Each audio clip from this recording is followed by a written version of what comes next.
I'm from Akron, Ohio, home of LeBron James. Yep, yep. And I went to Case Western Reserve University for engineering school. So I ended up going to Cleveland. One of the popular churches I was associated with was also in Cleveland, Ohio. And periodically we do what musicians do. Now I had a full time job as an engineer. So in my head, I was never going to be a full time musician. It was always the side thing. So growing up, a typical musician, everybody wants to come over and do tracks with you. Well, and typically the way it works in a big city is that you have maybe three or four main track guys. Go to these guys for the tracks because you know your album's gonna be blah blah blah.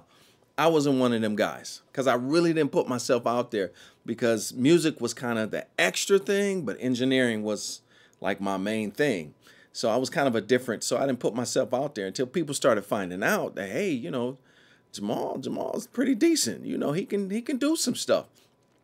So one of the guys from a popular group in Cleveland, I won't say their name, but he came over to do some tracks, and we're doing some tracks, and I'm recording some, I'm making a tune.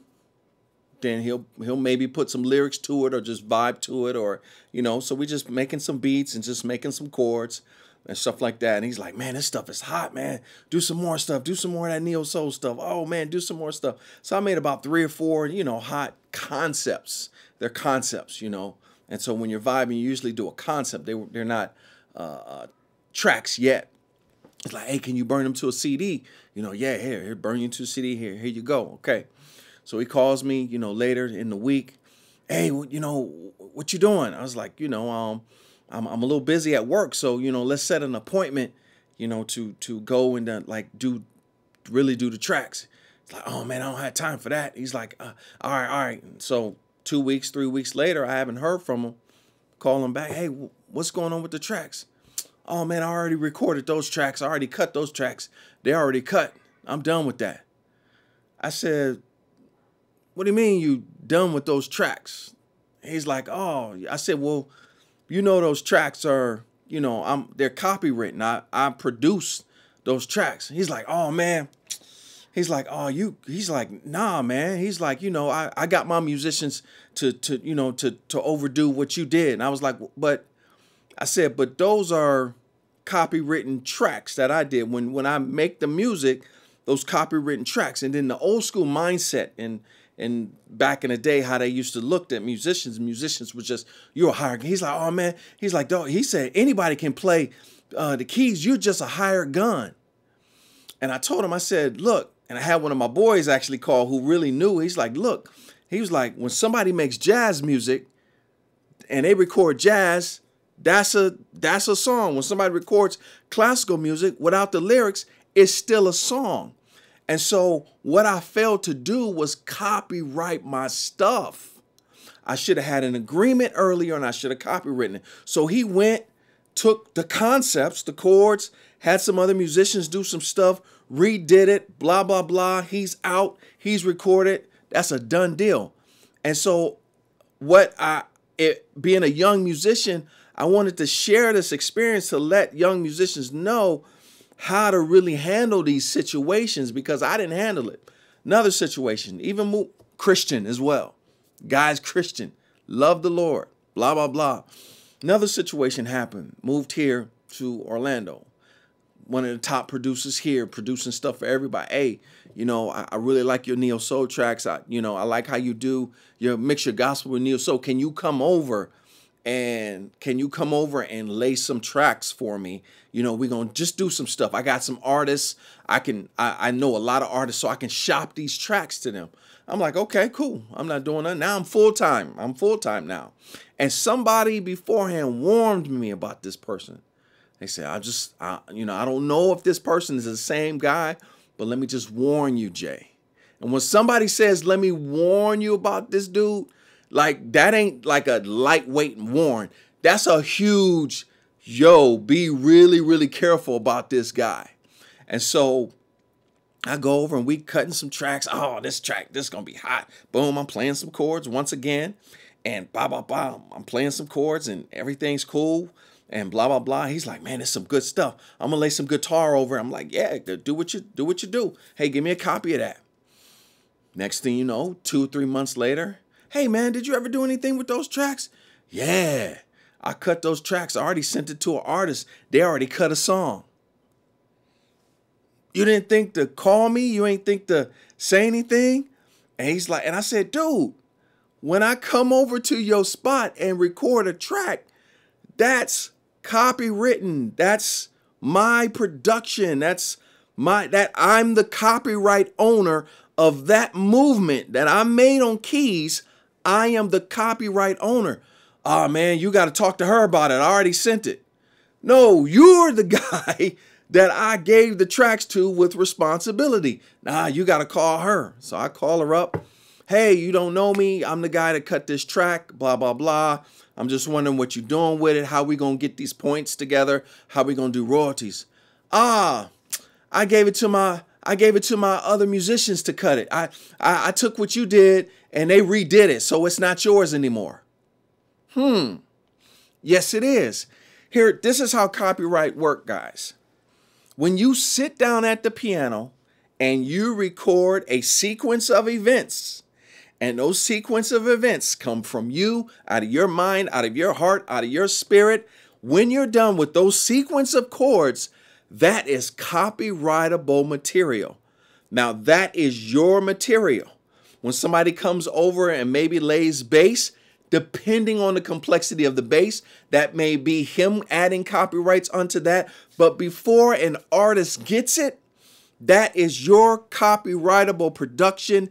You actually wrote that. And what people keep thinking is that, oh, you're just a musician and you just laid the tracks, but I produced it all and I changed it up and I put my lyrics to it. Songs are songs. Songs are copyrightable even when you don't have lyrics, okay? And when you give it to somebody and they say, oh, my musicians redid it, that's considered a derivative work. So the people that did the derivative work would have to give you credit and they would have to take permission to say, I took your work and I flipped it. That means that the work that they did is a derivative work and it is not considered their original work. I can't take a painting of Mona Lisa and then do my version of it and paint her with a different shade of color and change her hair and say that that's mine because I got the concept from that. So even in there, the copyrights protect you from derivative works. So rewind. What I should have done as a young musician before somebody even comes over, I say, hey, I've been done wrong before. When we lay these tracks, I want you to know I have it written out. A simple contract is good enough. Hey, when we do these tracks, I want you to know that whatever I lay here, the keyboard parts, the melody and the structure, I own that copyright to. And so I'm part producer, I am part copyright owner to this particular work. And if they don't agree to it, chances are they don't agree to it because they're going to do something shiesty. Don't be afraid as a young musician to put your stuff up front. And so once you lay that down and they sign the agreement, y'all can work all y'all want. Do the work. Now, when they leave or before they leave, you go to copyright.gov and you upload the copyrights. You upload the work that you did, so now that it's documented. And then the third thing that you want to do is write notes and a diary as to when it was produced. So-and-so came over at this time. We recorded this track at this time. They left at this time. I uploaded at this time. This person lives at this address. So now you have documentation of the time, the place, and you've uploaded it, and it'll save you a world of conflict. I wish I had done this. And being a Christian, I said, well, this dude is a Christian, so surely he won't just go and do stuff like that. Surely he won't just avoid my calls like he did. Surely he's a Christian, so we'll talk about this. So if somebody lays some music to it, that music is their copyright. They own the copyright to that music. but they don't own the copyright to the melodies that you produced and the chords that you produced and the structure that you produced. So a lot of people try and convince people that, no, you don't own the copyright because you just a hired gun. No, these melodies came from here and here. So yes, I own that. So don't be afraid, musicians. And situations happen all the time. Happened to me. Again, we vibing in rehearsal and I'm coming up with these grooves. Praise and worship leader comes up and be like, yo, that's nice. Keep doing that. Keep doing that. Then he writes something and y'all just wrote an original song that is killing. Worship, man, everybody's falling on the floor. It's anointed. He goes and records it and you ain't nowhere on the credits. When you start that melody, why would jazz even exist? Why would classical music even exist if the melody produced by the keyboard player or the bass player or the guitar player was not copyrightable material? And so we kind of losing this concept of what copyrights really is. So save yourself some trouble, musicians. If you're not doing that, do it right now. Because Christian or non-Christian, it's going to come up some form or fashion, and y'all going to have conflicts. I bit the bullet and let them tracks come off, and I did my thing. But I learned my lesson. My copyright game and my trademark game is on point now. So musicians, this is going to save you, especially young musicians. It's going to save you a world of trouble. All right? Take care. God bless.